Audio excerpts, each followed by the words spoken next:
The ultimate evidence of the Holy Spirit in our lives is not signs, miracles, wonders, gifts, tongues, faith, hope, or holiness. The greatest evidence of the presence of the Holy Spirit in us is love. There are three things that will endure: faith, hope, and love. And the greatest of these is love. Love is how the world knows we are followers of Jesus. Love motivates us to minister to the least and the most difficult of these, and in doing so, to serve and love Jesus. Love inspires two great commandments that Jesus gave to us. Love agape, that is selfless, unconditional, and completely giving, is impossible without the help of the Holy Spirit. He pours God's love out of our hearts. For we know how dearly God loves us, because He has given us the Holy Spirit to fill our hearts with His love. When the Holy Spirit fills us with love, every fear, every worry flees. This is God 321. And now, here's your host, Danny Hutchins. Well, hello, Detroit. Hello, Toledo. Hello, Lansing. Hello, Flint. Hello, Dearborn. And hello, Brighton. And hello, Ann Arbor. I want to cover at least a lot of the bases. I should say hello to Lansing, too, because we reach out to Lansing and Sarnia. We actually, our signal goes out beyond those areas. Isn't that amazing? All the way to London, Ontario, and south of Toledo, and we go west of Lansing, and people hear us nice and clear, and that's fantastic. Well, Dan Hutchins here. I'm here with some wonderful guests. They haven't been with us before, but Tim Hartke. Tim is Marketing Communications Facility, and he's with the University of Michigan, Dearborn. Yes, welcome. Danny. Well, thank welcome. you. I'm pleased to be here and be with your audience. Thank you. And Diane Coaches. Well, thank you for that. And you're with Vista Maria. I am, and I'm pleased to be here today. Thank you. Well, fantastic. Tell her about Vista Maria. Vista Maria is an agency that deals with abused and neglected girls who have experienced horrific things in their lives, and we help heal them. We give them hope and a new beginning. Really? And where's Vista Maria located at? We're located in Dearborn Heights on Warren Avenue, and we've been there since the 1940s, but the agency has been in existence since 1883. Since 1883? 1883. We've been around a lot. You've been helping young women since 1883? Absolutely. That is amazing. That's a wonderful story, and have that continuous time length that you haven't stopped, you haven't been broken, you start and you continue with that ministry. We absolutely do, and in fact, we're expanding our ministry, which is one of the things that Tim and I will talk to you a little bit about today. Well, tell us just 1 minute. The girls that you help, are these unwed pregnant women, or are they women that need help regardless, of their situation and condition? These are girls. Basically, who are between the ages of 11 and 18. 11 and 18? Yes, and these are girls who have experienced trauma because they've been physically and mentally abused or neglected. And when they come to us because they need a nurturing, caring environment, and they need the kind of treatment that will help them recover so that they can go on to pursue their dreams and become contributing members of our community. And Tim, this is where you come in. Yeah, this is where we started. I have these phenomenal ads here. Your listening audience can see that. Yes. Yeah, let me explain this to you. I want the listener, close your mind, get your theater in your mind on. But we have a phenomenal ad that gets right to the point. You got a picture of a beautiful young lady just in sorrow on here. My life is important. Yes. Yeah, her life is important. Giving girls a new beginning, Vista Maria. Yes. Very nice. Very short, very to the point. And one with pain, it looks like she's just totally in pain, holding her head. I lost all hope.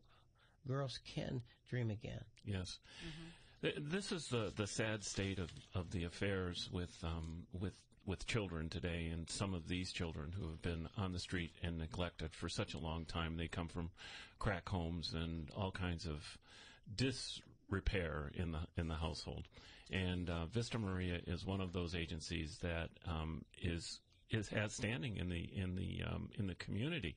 And one of our jobs was to take a look at this and say, well, it's not a school for bad girls. Oftentimes, girls get labeled as bad girls. Yes. And these aren't bad girls. These are unfortunate girls.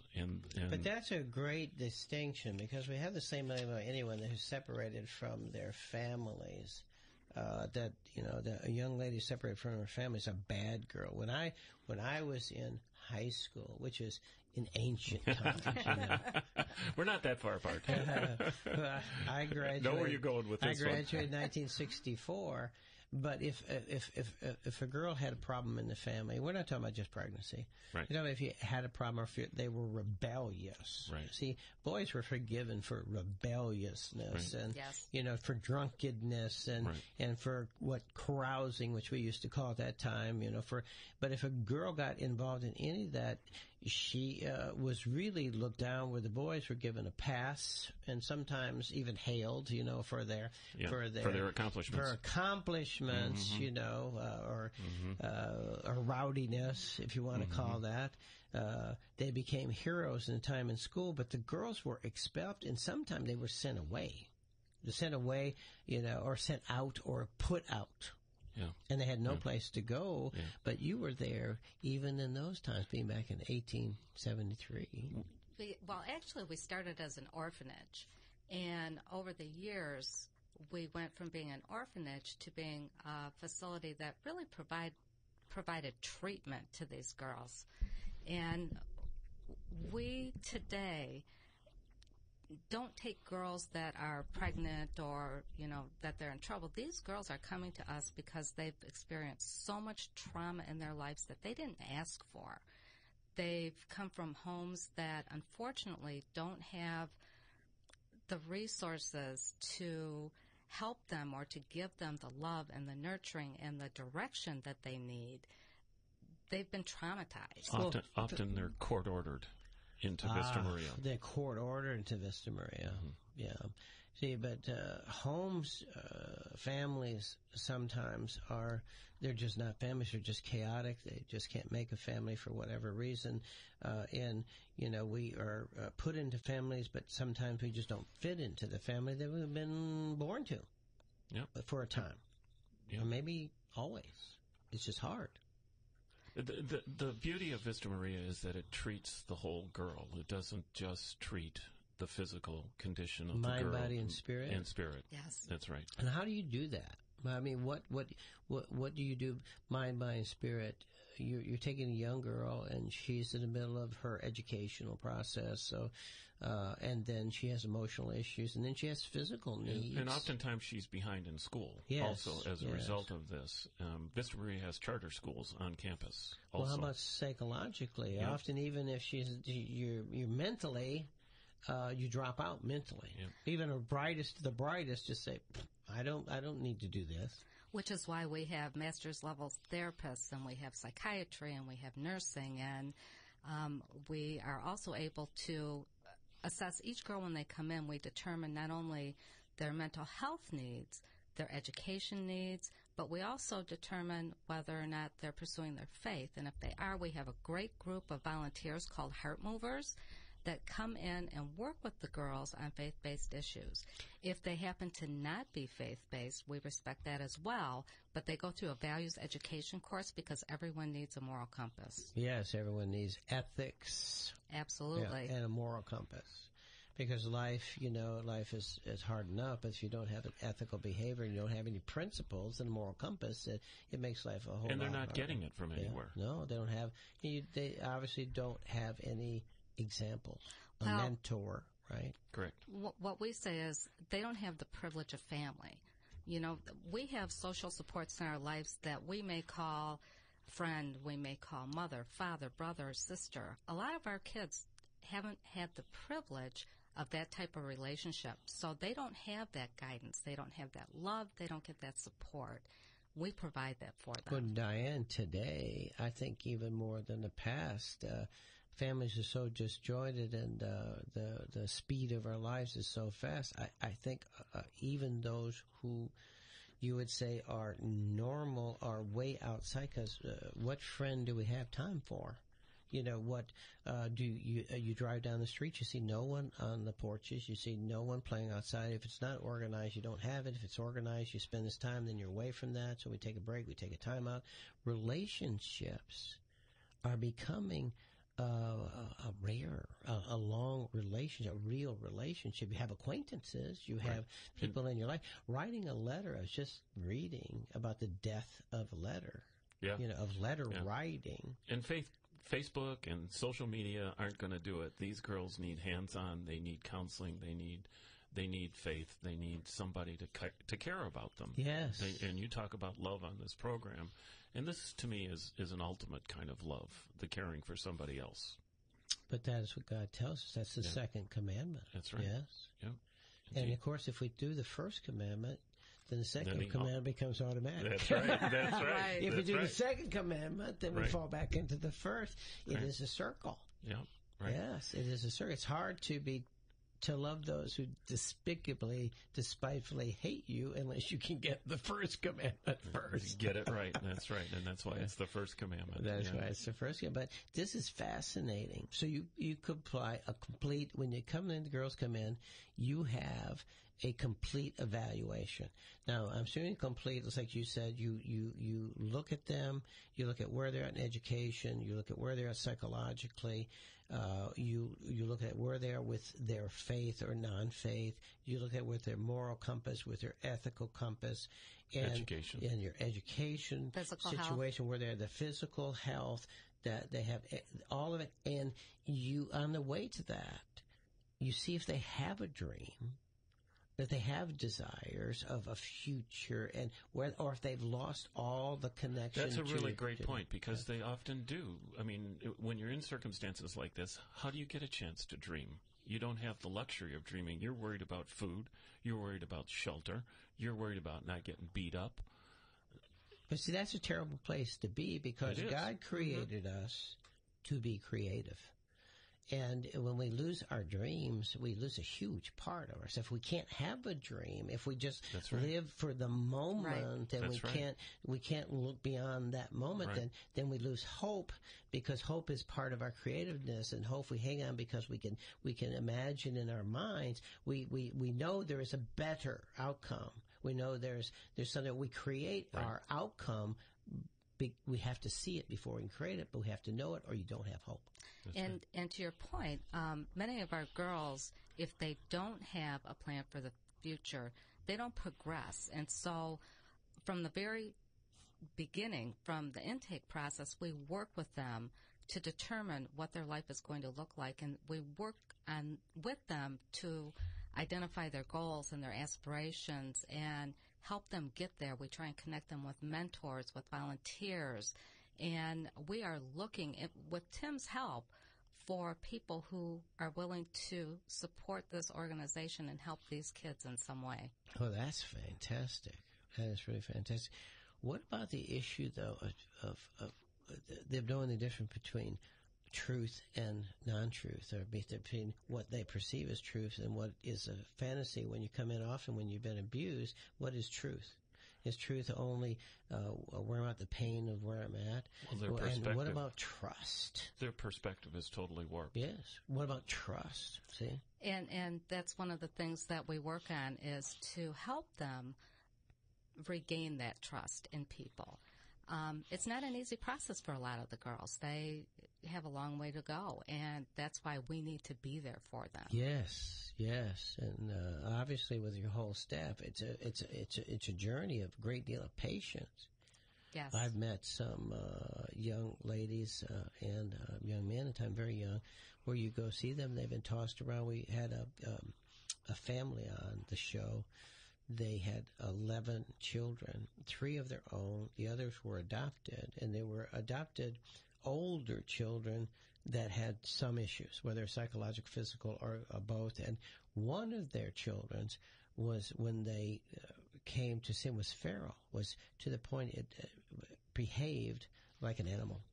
Mm-hmm. Hid underneath things, long fingernails, growling sounds. Retreated. Had totally retreated to an animal, because he'd been switched to 11 different homes and no one wanted this child. And the magic of this family, they went, and the adults, the mom and dad, were sort of taken aback because they weren't prepared. The agency did not prepare what they're going to see. Their three children, their three birth children, got down on their hands and knees, crawled around on the floor, making all kinds of noise, crawled under the table with this young child, and sat there with him making the same noises until he just looked at him. Just to relate. Just to relate. And then looks at him and like, what? And then began to communicate because they got down and understood, so they gave him a sense of comfort to help him to see that, no, you're not going to be punished. No, we're not here laughing at you. No, we're not going to drag you out. Well, one of the most startling things when I took a tour of the place was, if you can imagine, the girls felt secure if they were locked into their rooms at night. It's a complete opposite picture of what we see as security. That lock on the door to them meant that no one was going to come in. Safety. No one was going to abuse them. And well, that's a good point, because we didn't go to there. That the girls had been abused in many ways. Yes, sexually, verbally, the drugs. Physically. Yeah. Sold by their mothers. Sold by them for drugs. Mm-hmm. Sold into whatever. Right? Prostitution, whatever. Yeah. So you can imagine the damage that is done, and to undo the damage. And what amazing things happen is just to see a smile on these girls' faces again. Diane, can you give us a story? We don't need a name. We need a story, because you take these women. Give the audience a story. We had a little girl who came to us when she was 11 years old from another county. She had been severely abused from a very young age, and what kind of abuse? She had been sexually abused. Okay, we need to say it, because there's so much abuse. Right. What qualifies? For abuse? And they had been holding her in an adult detention facility because no one knew what to do with her. She had an adult. Oh my goodness. Because she was acting out her sexual abuse, and she basically had everyone flipped out. And 32 agencies were contacted throughout the state before Vista Maria was contacted, and we accepted her. Everyone else turned her down because they didn't have the same resources that we have to deal with her behaviors. So we brought her in, and it took about 2 weeks to get her stabilized, and it was a rough 2 weeks for the staff. I want to tell you that they were about ready to string up my CEO for taking on the case, I think. But over the course of the first 2 months, you could see her start to get a little bit of light in her eyes. And after about 4 months, if you walked into the building that she was residing in, you could get her to peek around the corner and smile at you. And about 5 months into the program, she was waving at you. And about that time, her grandparents began to get involved. Her parental rights had been terminated, and they started coming in every weekend for family visits and working with her and working together. And by the time she had been with us for 8 months, you would not have recognized her. She was going to school a half day. She was greeting people at the door. She was waving. She was smiling. And as it ended up, her grandparents adopted her and took her back home, and she's living very successfully, going to school full-time. And it was just incredible to watch the transformation. Oh, that's awesome. See, this family that was telling me with the feral boy, they had much of the same. They took the boy in. The family voted. This was amazing. All 11 kids, they get around, they tell them the story. They introduced the young man before they took him in as a foster child originally. And they talked about it and told the kids what it would be like, because all the kids participate in assisting the new child into the family. So they have to all agree that they will take on this task. Well, they voted, they took the young man in, and with in a 2-year period, he had not been in school. He would not talk to people. He would isolate himself. He would hide under things, in things, anywhere he could hide. But within 2 years, he was in school, just so excited, life, friendly, open up, and going to church, recognize, even shouting out in the middle of church when he had joy. But he'd been totally closed up. Right. But it shows you the power of love. Oh, absolutely. The power of love, the power of saying, the power, what you do is you say, I see you. You are a person. You have value. God sees you. You have value. You're not thrown away. You're not abandoned. And this is a statement that goes throughout the organization from the CEO down. When you start to talk to the people and you understand the people, and even Diane's job as a marketer, they care and they love the children for what they are and not for what they've been. Well, I have another one of your ads, which is beautifully done. There's a young girl in the ad. She looks like she might be 15 years old, and she has a look on her face where she's frightened, but there are arms hugging her and hold her, and she is saying, my life was stolen. And what you can see in the ad is that the hugging, giving girls a new beginning. She's being received into Vista Maria. She's been received. Her life was stolen, but you're giving her back her life. What you see is kind of the end product of all of the process that we went through to get to a marketing program for Vista Maria. Well, let's talk about the marketing program. All right. I'm a little bit of background here for Vista Maria. And this is Tim Hartke. Yeah. Yes. And I was fortunate to be involved with Vista Maria. The head of Ford Motor Foundation, the Ford Motor Fund, asked me to get involved with the CEO and see if we could do a marketing plan. And this was about 2 years ago, I believe, Diane. Yeah. And the problem, of course, if you can remember, was, and still today, with so much financial chaos going on, how do organizations, worthy organizations like what Vista Maria does, how do they survive? Yes. Well, I think we're not only just Vista Maria, every charitable organization, but every corporation. Look at Ford Motor Company. When you got about shortly thereafter, their price plummeted. Right. Briefly. Wish I would have bought some of the stock. Yes, well, me too. I looked at it. I thought about it, Steve bought some there in the booth there. Look at him. He's got wealth hanging all over. He bought one share. Well, but he's $10 or $12 richer. I want to remind people, though, of that time. Yes. Just after you do. Yes. Ford dropped. And at that time, just before the drop, it was $16, $16.50, because I followed it, because I had some which I sold at $16.50. Oh, you did good. Yeah. Yeah, you did well.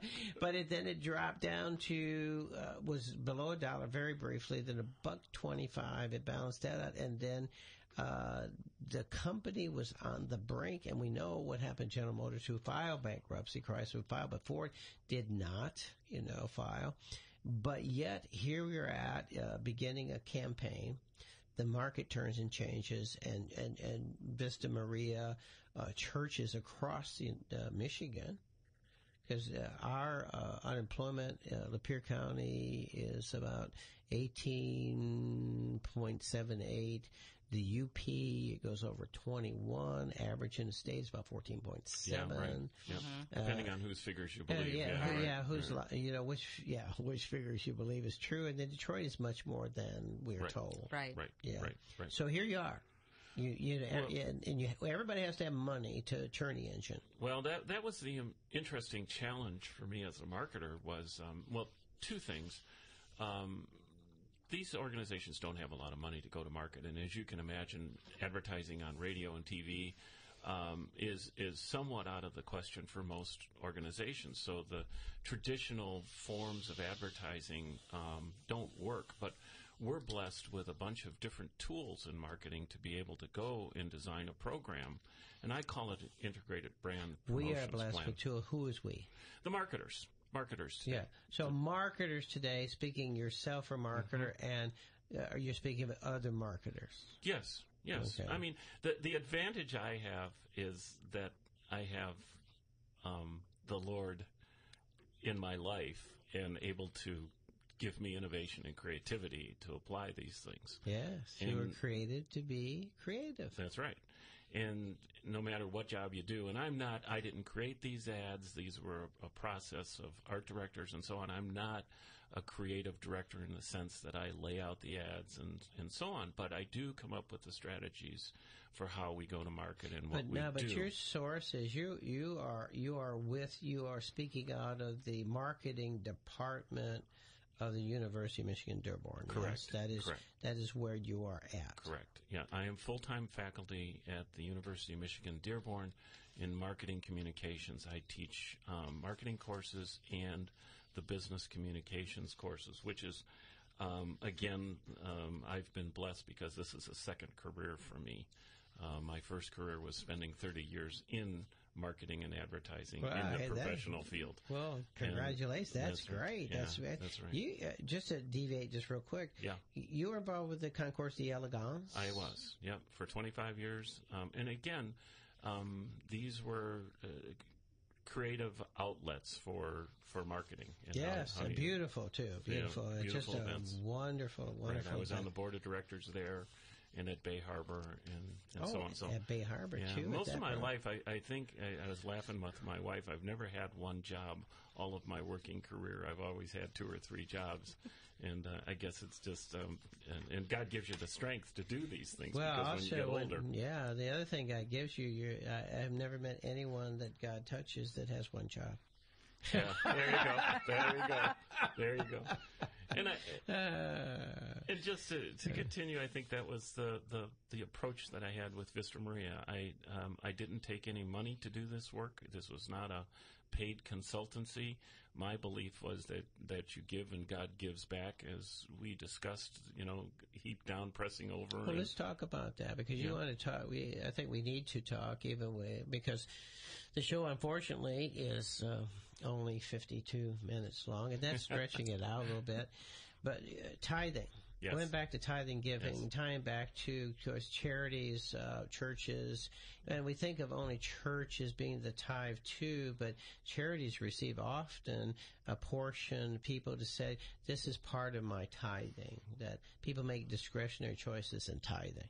So let's talk about that concept because we're here to talk about Vista Maria, but Vista Maria wants to go on for another 100+ years. Yeah? Yes, we do. Well, this is the alignment I feel with Vista Maria is that it's not just tithes, it's not just the 10% that you give off the top, but it's the gifts and the offerings. Yes, and I think that's where I've been blessed in particular is the gifts and the offerings that you go above and beyond your tithe money. And as it says in Haggai, you build the kingdom. You don't build things for yourself. God burns those things up. And this is a way of going beyond just the 10% that you give. And so Vista Maria was a challenge for us because we wanted to do something new and unique there and be able to model this and take this into other places. Oh, very good. And so that obviously was the idea. It works here. It's a very difficult place to work. We think of children, but we get so pulled, with charities because television's full of charities, magazines are full of charities. Charities call. Right. So people often push back. They get so diversified, many of those people who would give refuse to give because they don't know who to give to because there's so many pulling. People are fearful that if they give money, that it's wasted. Because how can I identify the charity? Many of us find out, which we can explore this later because I want to stay on point, but here's the situation. If you belong to a church or a particular faith, you belong to a church and you give money. Now, I've sat on the financial boards of several, and then I discover that you give, and giving is to promote the ministry. It's to promote teaching, going, doing, building and the Lord's touching, house. building the Lord's house, and touching human beings. Right. But then you find out your money gets used for non-teaching. Then someone decides that they want a 4,000-foot facility.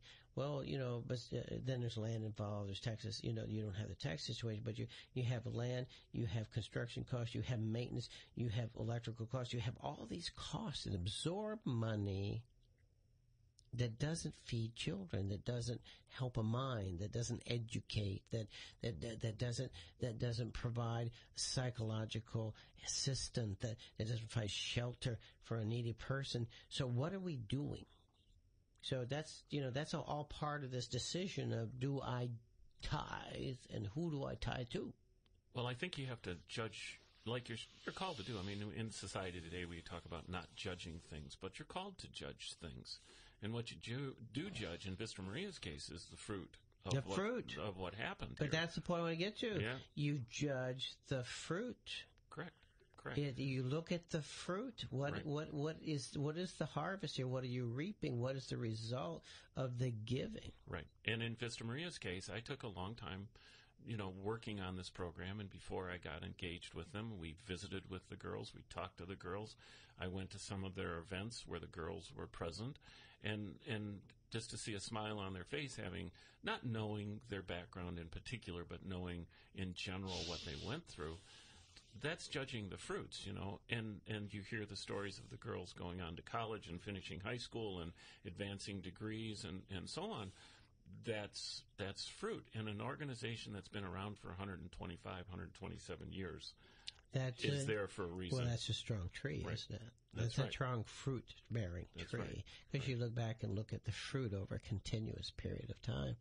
Correct. And we have many, as Jesus did with the olives, there are many trees at many places that sprout up, and you go looking for the fruit, and the fruit isn't there. Right. They have a lot of nice green leaves, Right. a lot of growth. But where is the long-term fruit? And you get caught up in the excitement of it, the sales pitch, if you will, and that sort of thing. But I've never been about the sizzle. It's always been about the steak, what's being delivered here. Well, you're a contemplative man. Many of us, are drawn to the sizzle. And sometimes it's sweet and fun to smell. But well, how steak is crackling, sizzling good. Yeah, the steak right. that you get, the one that's smelling good is not always the one that tastes good, right? Yeah. But you're right. A lot of people though are drawn to it. But see, when you give to the sizzle, and the money is gone, and you look at it as a person who's giving, because you give what you think is out of your heart. Mm-hmm. And then it disappears. And I'm talking about even in what we would call a good church or a good religion, and then you see the money just get sucked right up, and you don't see any increased fruit. You don't see the fruit, but you look outside, you see I've got lots of grounds. I got beautiful plants. Right. I got a nice looking building. It's beautiful on the inside. We got an organ. We got music. We got playing. But where's the fruit? Right. The discernment. Buildings are not fruit. Buildings are not fruit. The product is the fruit. What happens with the kids once they graduate? The changing of lives is the fruit. It's not about the stone and the mortar. No, it's not. But you need that in order to do the job that you do at times. And Vista Maria finds itself in an interesting situation where they're expanding. Services are needed more now than ever before, both in foster care and in care. So you do have to build. But see, greenhouses are wonderful things, but they are greenhouses made to harvest the fruit, So if they don't go on to ornamentation, if they're not about, here's my beautiful sign, here's the great architecture that I have brought up here, but where's the fruit? The building is beautiful. It's a beautiful edifice. Correct. But the cross is a beautiful edifice. And a lot of pain and suffering. Yes, but look at the fruit. That's right. You see, but it was basic. He died upon a cross. Basic. He died upon a tree. He said he would be born upon a tree. He died on a tree of a cross. What did it take to save the world? It took his death on a cross. Simple, simple, simple. Truth, truth, truth. Finite. Said it. Done. Deal. I am alive. And then that's what you do is we don't need edifices. We need fruit. Money needs to go to fruit. It does. And people need to judge that thing. And that's what I advocate people doing when they look at Vista Maria. When you look at an organization such as Vista Maria, and there are others, it's not that Vista Maria is the only, but certainly it is one of the worthy causes. But it sounds like, too, though, with Diane, with the longevity and the fruit, the judgment, that you're one of the guiding lights to say, we are not the only one, but look at us as a model, so that you can now look at us as a model. Then it helps you to judge the fruit of others, you know. It does. And we also have success rates that are phenomenal for the population that we deal with. These kids come to us so traumatized and so hurt, and 87% of them get better while That's they're with amazing. us. 87%. 87%. We can't save all of them, and we'll never save all of them, but 87% get better after being with us. There's fruit. Jesus claimed he cannot save all. Okay, because we have choice. See, you take choice away, then you got a good. You add choice to it, because if Adam being in a perfect place, there was only one rule, just one. Only had one rule, but you couldn't handle the one rule. Don't touch that. Yeah, that tree. You can't do that. So look, there was only two, and two were out. And God had, in His mercy, had to say, "Well, I don't really want to throw them all out and destroy them and start all over again." What did God say to Moses? God was so angry with Israel that more than once that He said to Moses, I will destroy all of them, and I will take you, and I will build a nation. And Moses said, no, please don't listen to me. Listen to me, because if you do this, the other nations outside are looking in, and they're going to say, you just brought them out in the desert to destroy them, not to save them. And God listened, and He kept them. Okay, but He was ready to throw the bunch out and start all over with a brand new group. So can He save all?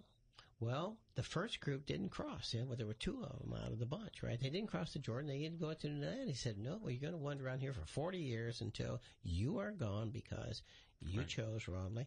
So we will raise up what? A new generation. Fruit. A new generation of fruit. Fruitfulness. You are death on the vine. We'll have to raise a new generation, have to plow and create a new generation of fruitfulness. And they can go into the land of good and plant the land of promise. So Vista Maria brings them into the land of promise. But if all don't choose the promise, what can you do? It's choice.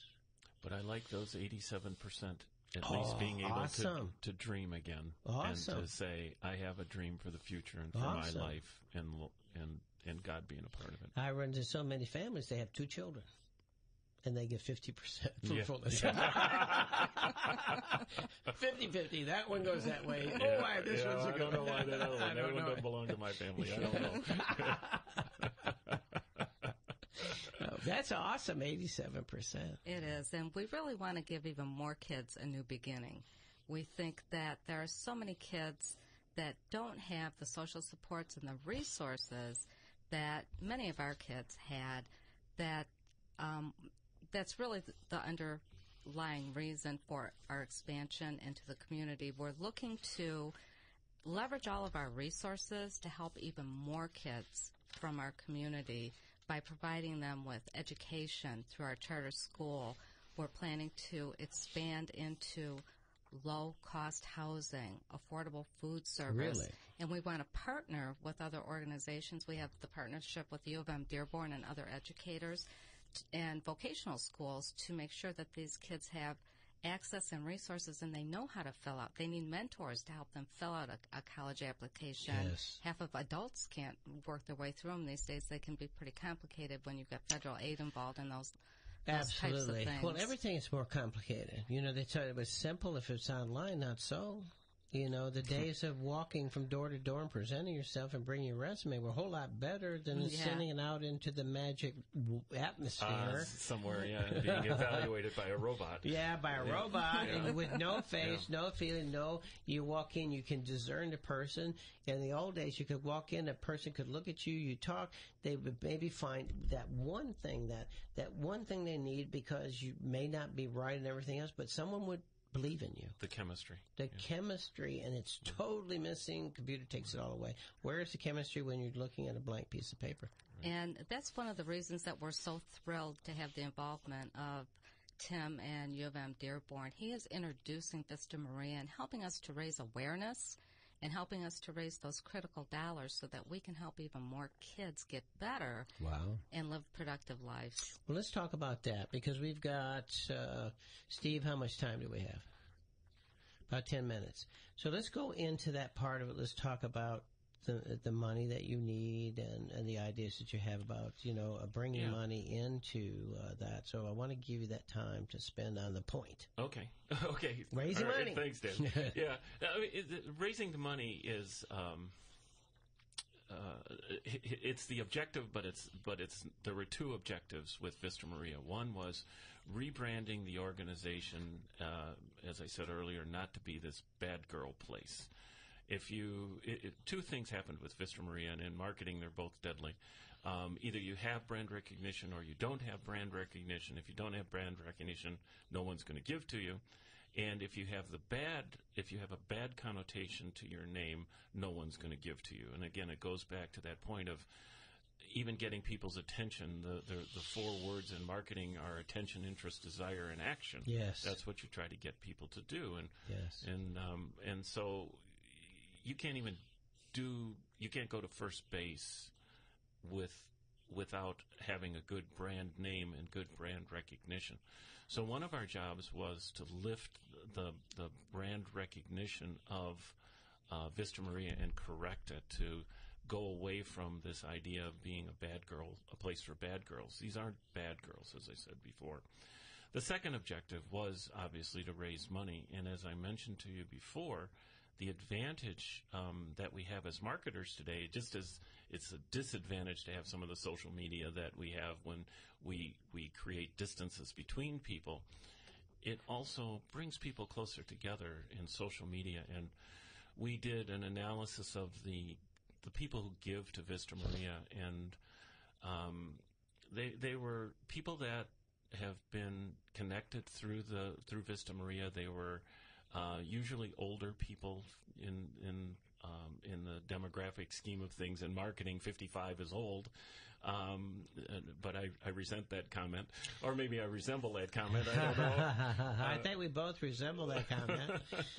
But I think the issue, you just brought that up, though. I think all charities are having that issue, that if you've had a faithful following in Vista Maria for being around as long as it has, you have a following.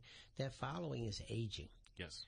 And then which is good news and bad news. It is good news, bad. Part of it is people you have in aging, they have saved money, and a few have insulated themselves from where we're at. But there's so many, though, that are affected by the change in the economy that are living on less and less and less, so that means they can contribute less. Correct. And that was a problem, because changing priorities at 55 years old, they're getting older, they're thinking about their retirement, and as you point out, the financial situations, their 401ks went in half. So you don't give as much. You have to develop another target, as we call it in marketing. And so what we did is we found some interesting research about the younger generation, and their interests are very much social justice issues. They're involved with, engaged with issues about things that Vista Maria is doing, things like violence against women. Yes. And so these were very high on their list of priorities. So we put together a program specifically with digital media and social media to go after this target. And it works well in combination with traditional media also. Later on in the year, you're going to see Vista Maria around Thanksgiving or Christmas time, we'll have launched outdoor boards, which are the ads that you were referring to.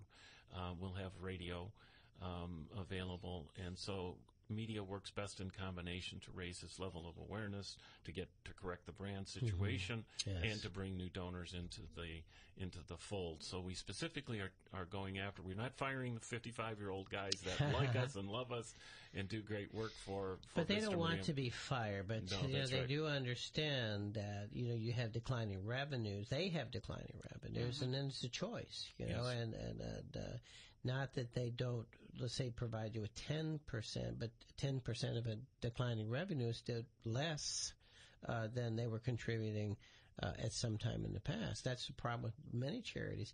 Americans are very giving people. Yes, they are. Very giving people. Yeah. And surprisingly, if you believe what the media tells you, you think that we're also credit card junkies and that we don't pay our bills. But when you look at the real statistics, less than 2.5% of people don't pay their bills. Or in some part, that doesn't mean they pay them whole, but they're constantly trying to pay them. American people are very honest, and they do pay the bill, and you do care. Yes. And they do contribute, and they contribute and contribute and contribute, because the whole world comes to us. The most caring nation on the planet. Yes, right. we have 4 minutes. So let's go to the punchline.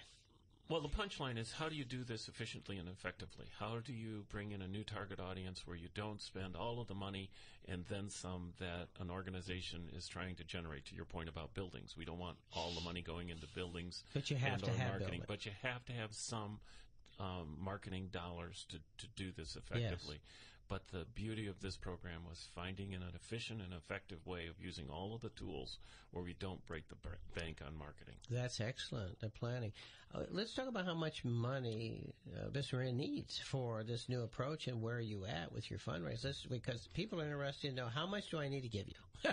How much do you want? I listen to you. I want to know more.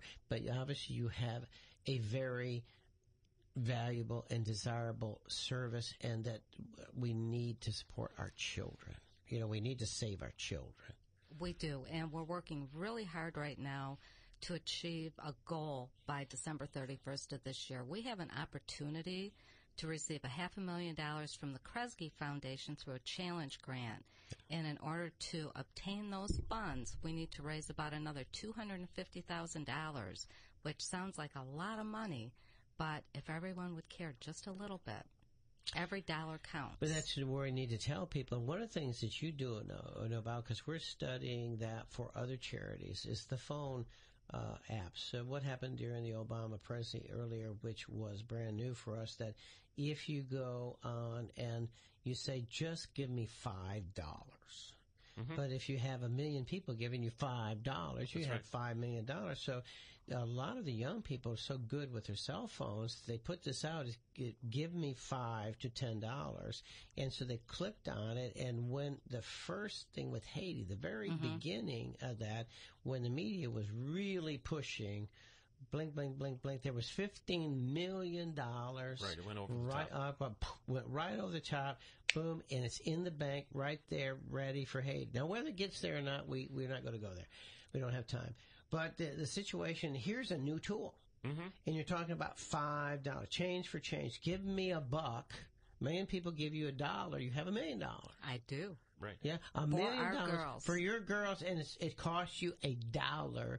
So we need this tool that we have to give that $1 for 1 million people to reach their pocket and give you $1.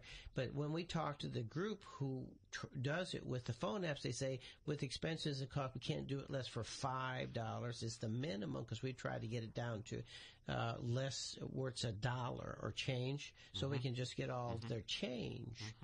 See, and we've been talking to them about that. So you need a $5. But if you get that phone app and you give it to $5, then how many people do you have to have $250,000? Right. Yeah. All right, we have 1 minute. I have to sign off. I want to thank you, Vista Maria. Diane, thank you for being here.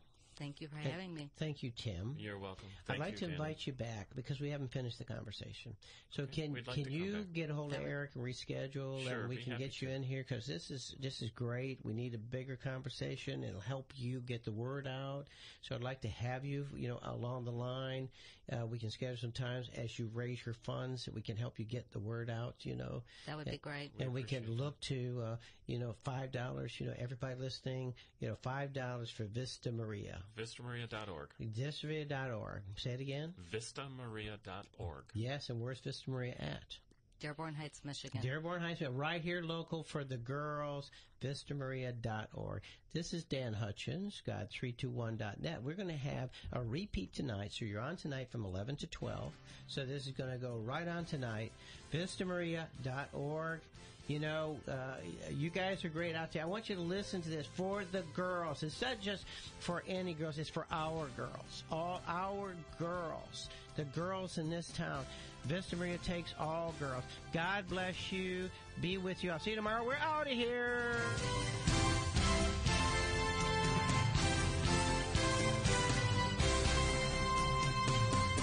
Thanks for listening to God 321 with Dan Hutchins.